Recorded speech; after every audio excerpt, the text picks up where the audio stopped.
sujet. Je suis vraiment ravie de vous rencontrer, surtout après la lecture de votre livre, La Lune est un roman.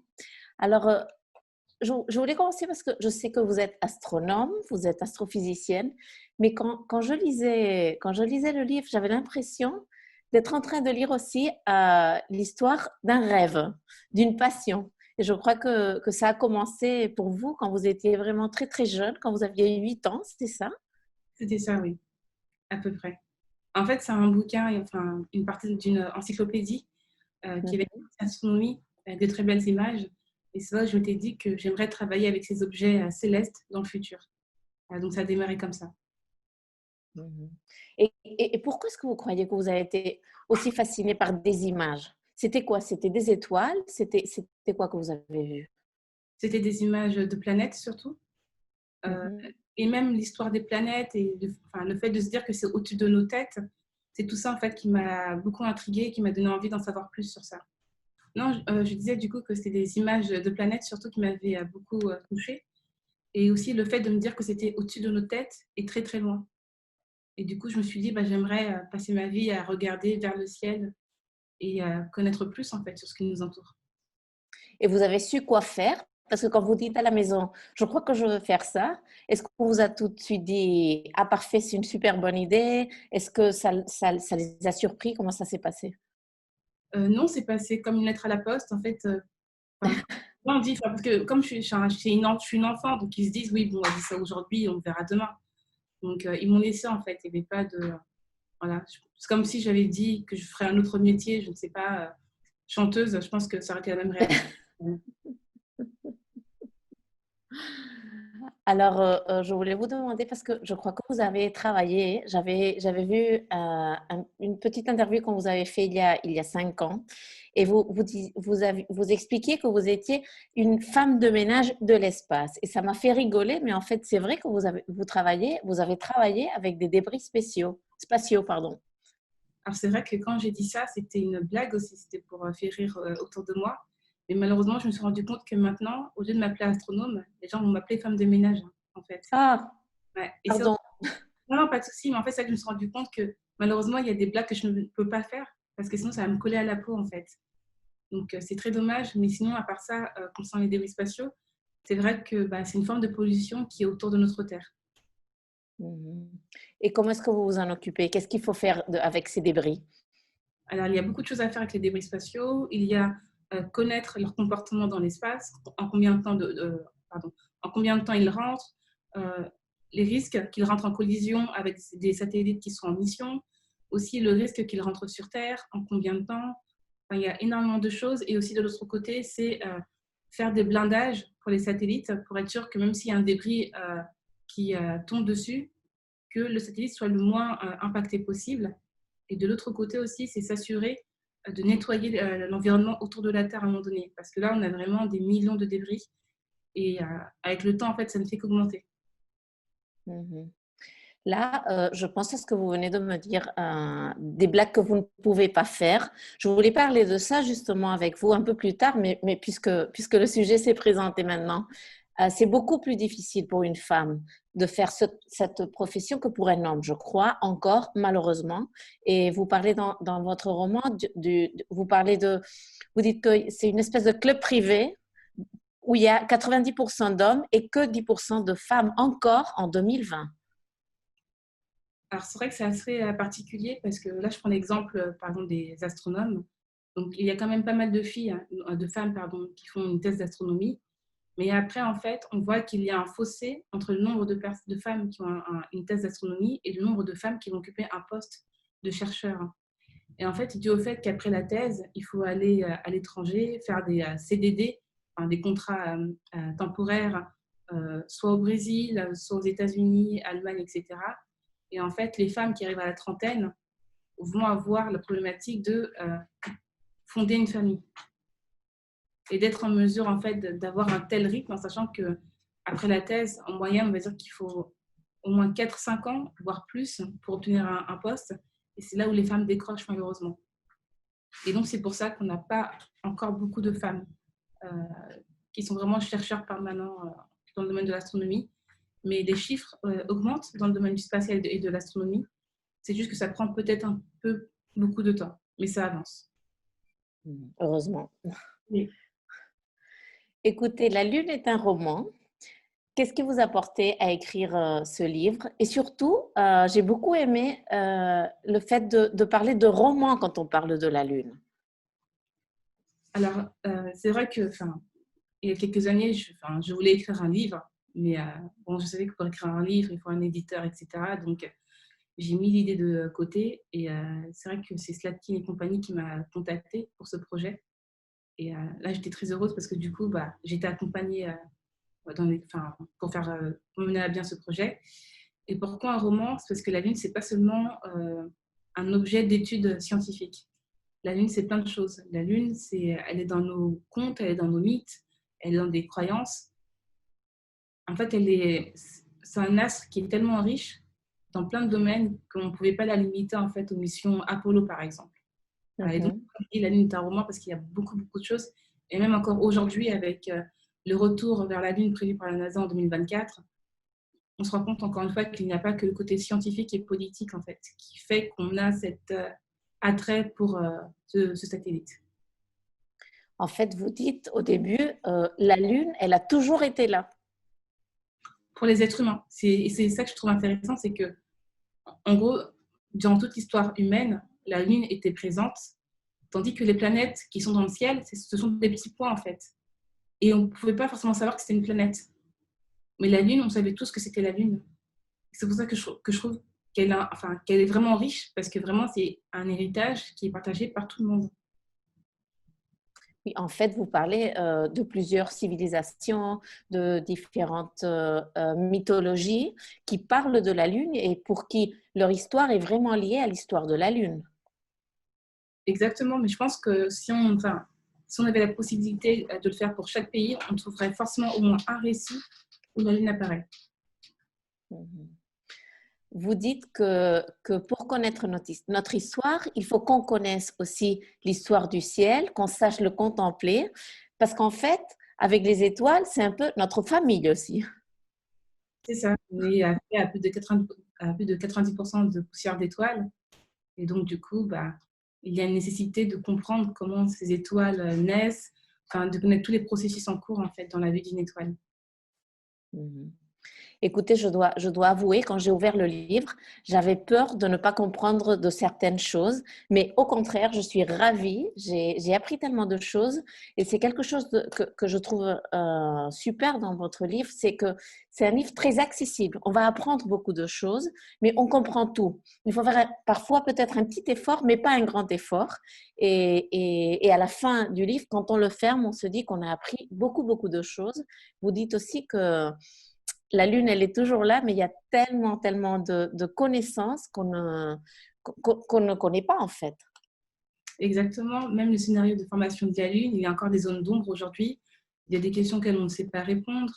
Enfin, il y a beaucoup d'inconnus.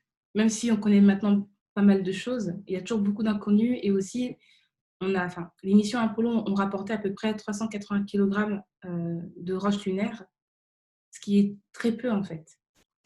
Et donc, du coup, on n'a pas vraiment pu étudier de manière assez approfondie ces morceaux de Lune. Et forcément, on a besoin de retourner vers la Lune pour pouvoir vraiment faire une étude plus poussée, et en sachant qu'aujourd'hui, on a des instruments d'études qu'on n'avait pas à l'époque des missions Apollo.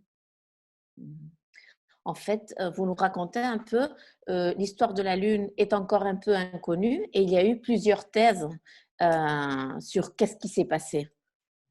Oui, et ça montre bien en fait à quel point les chercheurs, etc., sont créatifs. C'est que à l'époque où certaines théories ont été émises, on n'était jamais allé sur la Lune, on n'avait pas de morceau de Lune, on n'avait rien en fait de factuel, de concret pour nous aider en fait. Et ils ont quand même essayé d'élaborer des théories pour essayer de comprendre en fait pourquoi elle est là, à cette distance, cette forme-là, etc. C'est un peu, je crois, la faute de la Terre, non? Il y a eu une collision. Est-ce que cette thèse reste la plus vraie pour l'instant? Oui, la thèse la plus posée par rapport à la formation de la Lune, c'est donc la collision de la Terre, donc, qui était en cours de formation, avec un autre objet céleste qui s'appelait Theia, qui avait la taille de Mars. Et en fait, cette collision où Theia va être complètement détruite va permettre de former avec les restes, les débris naturels, la Lune avec le temps. Mhm. Et là, vous avez même la possibilité de nous raconter un peu. On a l'impression de pouvoir se promener un peu parce que vous nous guidez à travers du paysage lunaire. J'essaye en tout cas, surtout que comme la Lune vraiment elle est observable par nous tous, au moins je me dis que quand les gens regarderont la Lune après avoir lu le livre, ils vont mieux la connaître, ils vont mieux la comprendre et surtout peut-être que ça va faire émerger des questions qui ne se posaient pas avant par rapport à leur place dans l'univers ou par rapport à la présence de la Lune, quoi. Enfin, parce qu'elle a des impacts sur la Terre, notamment par rapport aux marées. Et de le comprendre, de mieux comprendre ce processus, je pense que c'est une manière aussi de se rapprocher un peu plus des sciences de l'astronomie.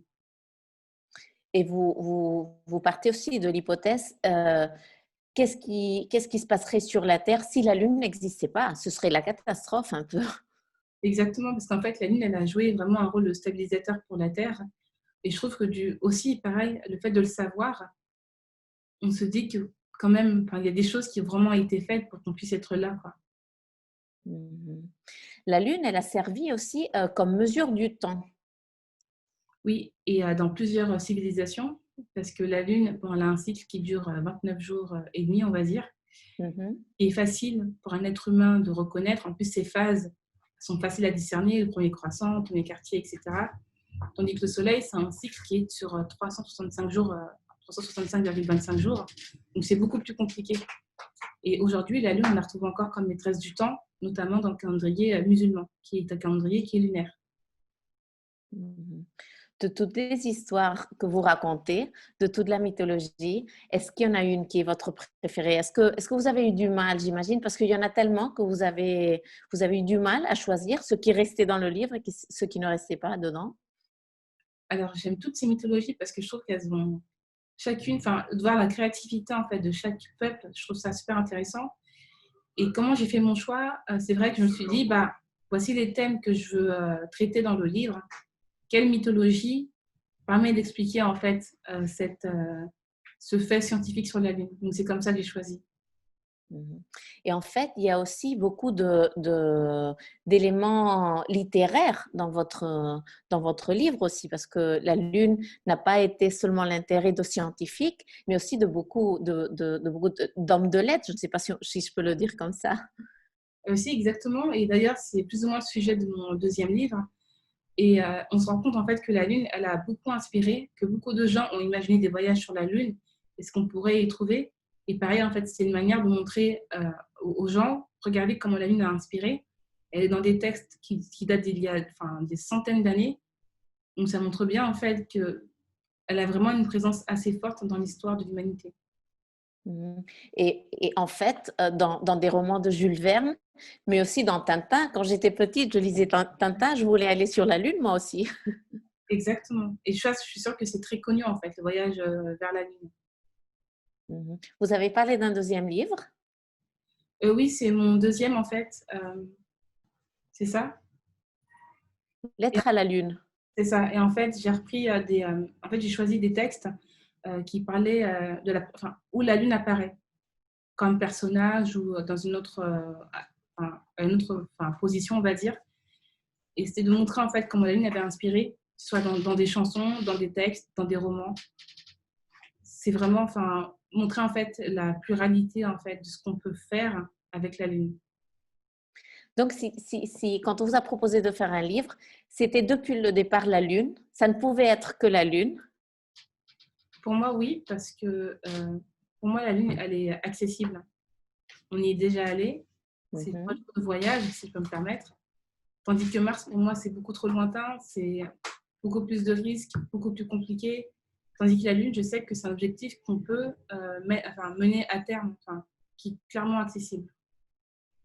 Je crois que vous avez le rêve d'aller sur la Lune ou au moins dans l'espace.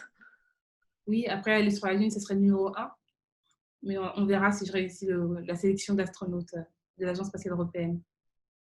Qu'est-ce qu'il faut faire? Comment on fait pour devenir astronaute?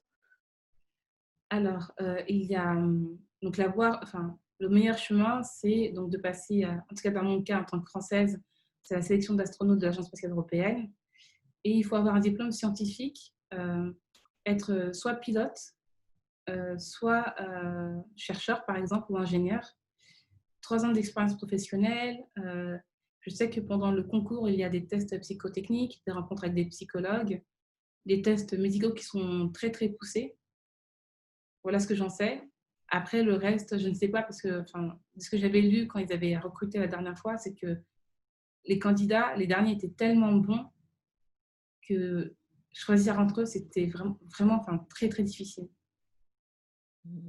Et vous êtes déjà pilote? Vous savez piloter? Non, j'ai commencé à prendre des cours, mais je ne sais pas piloter pour l'instant. Mhm. Je suppose que ça prend du temps et ça prend de l'argent aussi, hein? C'est pas pour tout le monde. Exactement, c'est là qu'on se rend compte que c'est un investissement et que, effectivement, tout ce qui est demandé n'est pas forcément accessible. Mais bon, au moins, j'ai le côté scientifique et les expériences demandées. Mais c'est vrai que avoir sa licence de pilote et aussi, dans le meilleur des cas, avoir sa licence de plongée, c'est vrai que c'est assez coûteux en termes d'argent et de temps. Mhm. Il y a dans votre livre une partie qui m'a plu spécialement. Je trouve que c'est une époque historique vraiment passionnante. C'est la course pour la conquête spatiale. Oui, c'est extrêmement intéressant parce que bon, on voit donc les 2 blocs soviétiques et États-Unis qui se battent sur tous les terrains, parce qu'il n'y a pas que le terrain du spatial, il y a aussi le terrain, par exemple, de l'art. Et de voir comment ça s'est passé aux États-Unis, surtout où pendant, quand ils préparaient les missions Apollo avec les missions Mercury, etc., en parallèle, on avait la ségrégation en fait, qui était en cours aux États-Unis.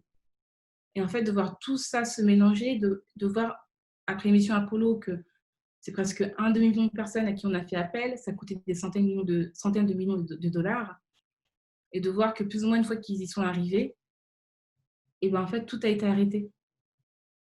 Ça montre bien en fait à quel point c'était le côté politique en fait qui était derrière les missions Apollo. Parce que là, depuis 72, personne n'est allé sur la Lune. Mhm. Oui, parfois on voit dans le livre qu'ils ont été très pressés, peut-être un peu trop pressés, parce qu'en fait, c'est un grand investissement et il y a aussi des vies humaines qui sont en danger. Ils étaient très pressés, mais après, c'est parce que en fait, il y avait le camp soviétique, il faut le dire, hein, qui a gagné pas mal de batailles dans le spatial, Oui. le premier homme, la première femme, etc. Donc forcément, ils ne pouvaient en fait qu'aller vite, vite, vite, quoi. Et c'est vrai que malheureusement, ça a coûté la vie à certains astronautes. Mhm. Vous parlez de Laïka aussi. Je savais qu'elle était allée dans l'espace, mais je ne connaissais pas pourquoi est-ce qu'elle est morte avant que prévu. Oui, c'est vrai qu'en fait, je voulais en parler parce que dans le cas de Laika, ce qui est terrible, c'est qu'on a connu la vraie histoire seulement dans les années 2000, en fait. C'est seulement dans les années 2000 que Roscosmos, l'agence spatiale russe, a reconnu qu'en fait, effectivement, elle était morte avant et dans quelles conditions, et aussi en fait qu'ils avaient prévu de l'empoisonner à un certain moment. Et je trouvais que c'était intéressant pour les gens aussi de comprendre aussi cet aspect de la conquête spatiale. Mhm. Vous parlez à la fin du livre d'un moment qui a été important pour vous. Vous étiez aussi jeune, vous êtes arrivé à la maison, vous avez posé le sac n'importe où, vous avez couru devant la télévision. Pourquoi? Qu'est-ce qui se passait? Alors, parce que c'était Claudine Nuret qui se préparait à partir dans l'espace.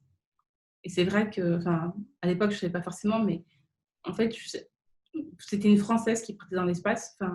Tandis qu'avant, j'entendais des femmes qui parlaient anglais, que je ne comprenais pas à l'époque, qui allaient dans l'espace. Et là, de me dire que non, c'est quelqu'un de France qui part dans l'espace, en plus, c'est une femme, forcément, je voulais absolument voir en fait ce que ça allait donner, comment elle était, comment elle parlait, les études qu'elle a pu faire, tout quoi. Mhm. Je suppose que c'était un peu avoir l'impression qu'un rêve qui pourrait paraître inaccessible, tout d'un coup, il venait un peu plus près d'où vous étiez, non? Exactement, exactement. C'est parce qu'en fait, comme je retrouvais des points communs, je me disais que en fait, c'est réalisable, c'est faisable. Mhm. Je pensais à vous, je me disais que vous êtes très jeune, mais il y a des jeunes filles encore plus jeunes, et je pensais que vraiment vous êtes une référence pour elles, pour ces nouvelles générations. Alors, en fait, moi, je me dis que je ne suis pas forcément une référence parce que je ne suis pas arrivée là où je veux être. Donc, j'essaye, Mais Ben, écoutez, c'est pas mal tout ce que vous avez fait, hein. oui, je sais, mais c'est vrai que moi, vraiment, enfin, l'objectif principal, c'est être astronaute, aller dans l'espace. Voilà. Et là, peut-être que je pourrais me reposer un peu et me dire, c'est bon. Vous avez créé, je ne sais pas si c'est exactement une association, ça s'appelle Éphéméride, et vous essayez de porter l'espace, pour ainsi dire, dans des parties de la France où les enfants, où les jeunes n'ont pas la possibilité d'avoir ces connaissances, parce que vous croyez que c'est un peu comme d'apporter un rêve, non, pour eux ou pas? C'est, en fait, tu rapportais quelque chose qu'ils pensaient inaccessible pour eux. Parce que Mhm, faire une activité d'astronomie, c'est pas forcément donné à tous, c'est pas forcément partout en France. Et je m'étais dit que, bah, en tout cas, enfin, là, je parle de la région parisienne, c'est aller là où on la trouve très peu et juste, en fait, démystifier, en fait, un peu ce que c'est. Parce que c'est une science qui peut paraître élitiste, réservée à une partie de la population, alors qu'en fait, non, on peut la rendre plus ou moins accessible.